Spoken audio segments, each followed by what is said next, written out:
परोपकार का फल। एक गांव में एक बहुत सज्जन ब्रह्मा देवता रहते थे। वह गरीब थे, लेकिन परोपकार की भावना उनके अंदर कूट कूट कर भरी हुई थी।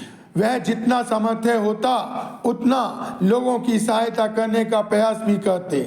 बहुत से गरीब लोग अपने घर में उनसे पूजा पाठ करवाते, लेकिन ब्रह्मा देवता जी उनसे दक्षिणा के नाम पर 1 रुपया लेकर घर आ जाते थे।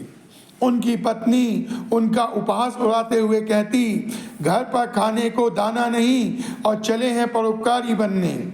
ब्रह्मा देवता जी अपनी पत्नी को बहुत समझाते थे कि भाग्यवान भगवान हमें भूखा नहीं सुलाएगा।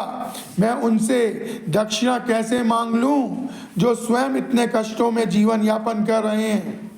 एक दिन ब्रह्मा देवता जी की पत्नी को इतना गुस्सा आ गया कि उन्होंने ब्रह्मा देवता जी को आड़े हाथ ले लिया कि आप आज घर में तभी घुसिएगा जब सही से दक्षिणा लेकर आ सको। मैं जब से शादी करके आई हूँ तब से 2 धोती में ही अपना जीवन यापन कर रही हूँ। मुन्ना का तो आपको ख्याल ही नहीं है। मुन्ना अब बड़ा हो रहा है, उसकी स्कूल की फीस तक तो आपसे दी नहीं जा रही है। उसे अच्छी शिक्षा कैसे दिलवाओगे? ऐसे कष्टों में हम जीवन यापन नहीं कर सकते।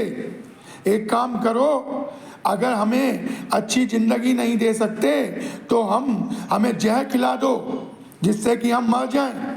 फिर करते रहना परोपकार, ना रहेगा बांस ना बजेगी बांसुरी। ब्रह्मा देवता जी अपनी पत्नी की बातें सुनकर बहुत दुखी हुए। वह अपनी झोली उठाते हैं और घर से बाहर निकल जाते हैं। उस दिन गांव में किसी ने भी कोई अनुष्ठान नहीं करवाया।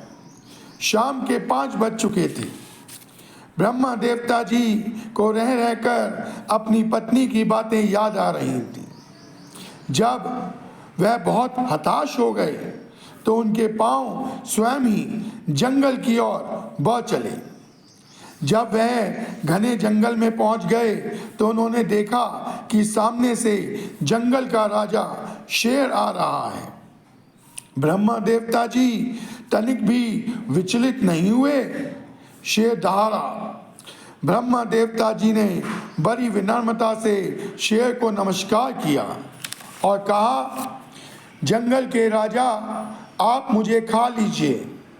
जब मैं अपने परिवार का भरण पोषण करना नहीं कर सकता, अच्छी तरह से नहीं कर सकता, तो मुझे जीने का क्या हक है?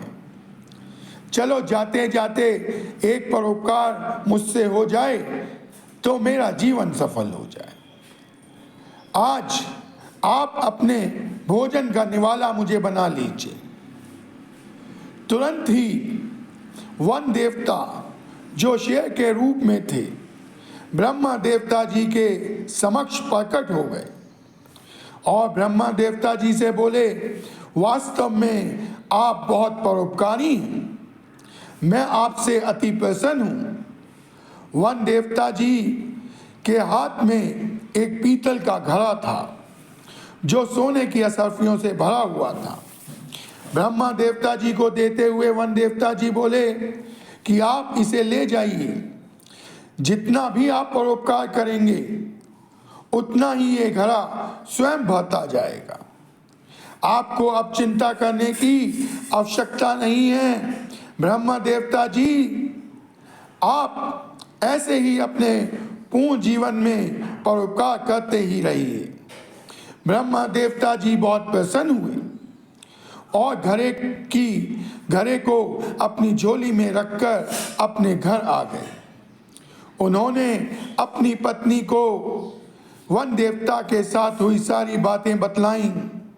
उनकी पत्नी ने ब्रह्मा देवता जी से अपनी कही हुई बातों की क्षमा मांगी और अब उनकी पत्नी को भी परोपकार की महिमा समझ में आ गई थी। अब दोनों पति पत्नी लोगों की सहायता करने में जी जान से जुट गए। उन्होंने गांव में गरीब बच्चों की शिक्षा की व्यवस्था करने, भोजन की व्यवस्था करने व उनके रहने की व्यवस्था करने का संकल्प लिया। जिसे उन्होंने अपने जीवन के अंतिम क्षण तक निभाया।